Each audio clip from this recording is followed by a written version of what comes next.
Education is a broad subject. Asking someone their opinions and ideology on education can be a difficult question.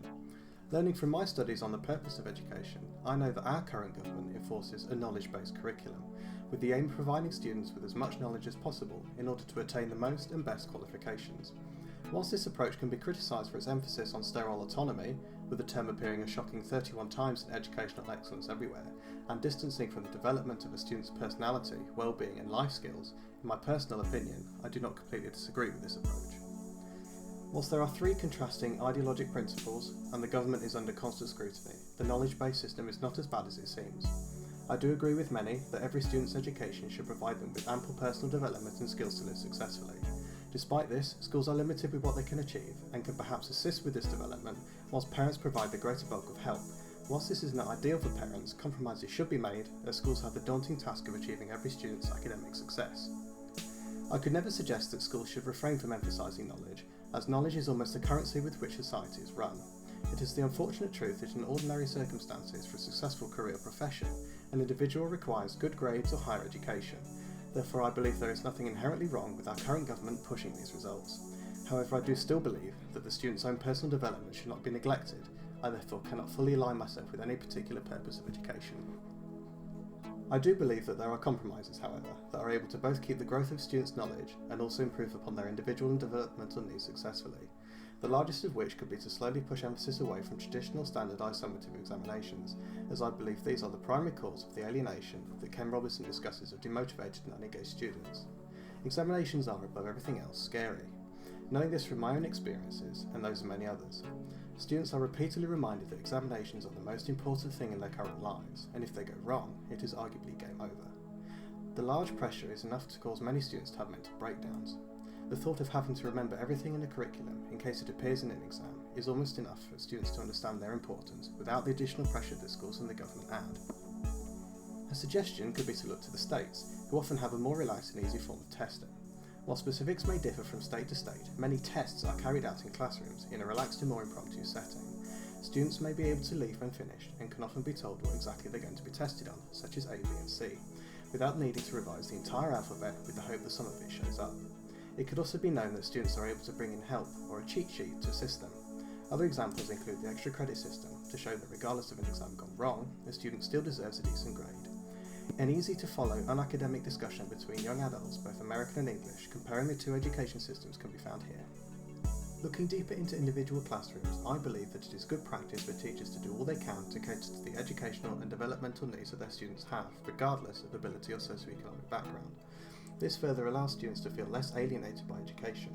If a student with either low ability or self-esteem is in an inclusive setting, then they are far more likely to involve themselves in classroom activities and potentially other extracurricular activities. This is something I've observed myself in a range of schools. Classrooms that follow the traditional teacher-student dictatorship often produce demotivated and unenthusiastic students, and therefore less achievement. However, there are countless changes that can drastically increase both the student's self-esteem and overall well-being. Many solutions may also allow for an increase to individual-based and focused teaching, while securing that of knowledge. Noted by Knowles, the classroom layout is significant in this regard. If a classroom is plain, or perhaps not showing examples of previous work or posters, it is far less likely to place students in the required mindset ready for learning. Arguably more important is the layout of the desks and tables, and the subsequent seating plan teachers have for their students. Classroom layout can determine initially whether a teacher is a behaviourist or a constructivist, favouring either a spoon-fed lecture approach or that of a facilitator, noted by Pritchard. Whilst there may be occasions that suit constructivist approaches, I believe that teachers should firstly be facilitators rather than reproducers of knowledge. Therefore, aligning desks in groups with mixed ability students often not only increases their social abilities, but may also allow for facilitating amongst the students themselves. This design also allows for a far greater inclusive setting, allowing the teacher to ask what if, and challenge the students to work amongst themselves. It may also promote group work, which can also be beneficial for a student's personal development.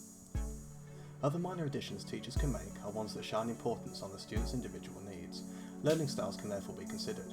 Gardner's theory of multiple intelligences can be a good way to define what type of work and activities best suit certain students. However, this system requires individuals to be defined and categorised.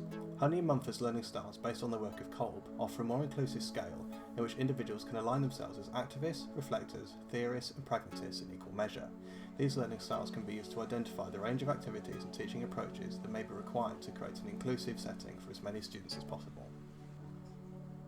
When put into practice, this may include larger activities or occasional outdoor learning, as Ofsted too believe that outdoor education gives depth to the curriculum and makes an important contribution to students' physical, personal and social education, and this can benefit the students' active and adventurous side, allowing them to be physically more active. Over everything else, children need the outdoors for not only health, but also personal development and enjoyment reasons, as discussed by Bilton. It can also be beneficial for teachers, as students can release their energy outside and be more likely to accept being assigned to a traditional classroom for other learning. Other methods, such as that of Montessori, could also be beneficial for child-centred development and learning. In practice in this country, however, it would not necessarily be ideal for our schools to transform fully with these approaches, as they could contradict the knowledge system we currently have. However, I believe that aspects of these methods should definitely be included in teachers' personal styles, wherever appropriate, with the aim of maximising the ways an individual may learn and grow.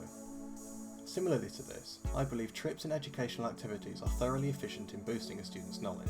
This is of course only when these activities and trips are created from the perspective of the students they aim to engage, as when done incorrectly, they can prove to have adverse effects, being only distracting and a waste of school funds, resources and traditional learning time. I believe trips should give a hands-on look at the world, a subsequent subject the trip is for. It is often best if teachers or department leaders interact with their students and ask them where they'd like to go, as often they would provide more suitable and engaging choices, rather than a generic museum trip. I believe it is therefore important for teachers to remember that their students' opinions are crucial in the success of their own learning. I believe that teachers should feel comfortable asking their students for their own opinions on how they prefer to be taught and what activities they would like to do. This engagement with the teacher can often increase the respect students have for their teacher and should allow them to be more willing to learn what they are being taught. Teachers can interact with their students in various ways. A method I observed that I shall carry into my own classroom was a method in which students can inform the teacher if they have had any problems or need to talk about any issues they may have either in school or at home, without the anxiety or embarrassment of asking them directly in front of the class. This was done by having each student's name on a card in front of their seat, and when they initially came in the morning, they would place their name in one of 3 pots at the back of the room. One said, "I'm fine," one said, "I'm fine but keep an eye on me," and the other said, "Can we talk?" For students who put their name in the latter, they would be quietly taken outside at a point later during guided reading to discuss any problems they wish. I found this method to be incredibly successful, as it appeared to not only put many students at ease, but also increase their trust and relationship with the teacher. It allowed the teacher to understand their students on a far more personal level, and allowed them to truly understand what was occurring within the students' lives, which could equally allow for adjustments to be made in regards to the teaching of those individual students if necessary. Simple methods such as this can be great additions to a classroom and such the relationship between the teacher and pupil, and subsequently their well-being, something I believe is crucial within the classroom. These are aspects of my philosophy on education. I believe that our current knowledge system should not automatically be disregarded, but instead reinforced with methods to further develop individual growth. I also believe that teachers should be facilitators, encouraging dynamic, active and inclusive classrooms, whilst thoroughly engaging with their students. I also believe that the students' well-being and individual growth should be the top priority. Thank you for listening.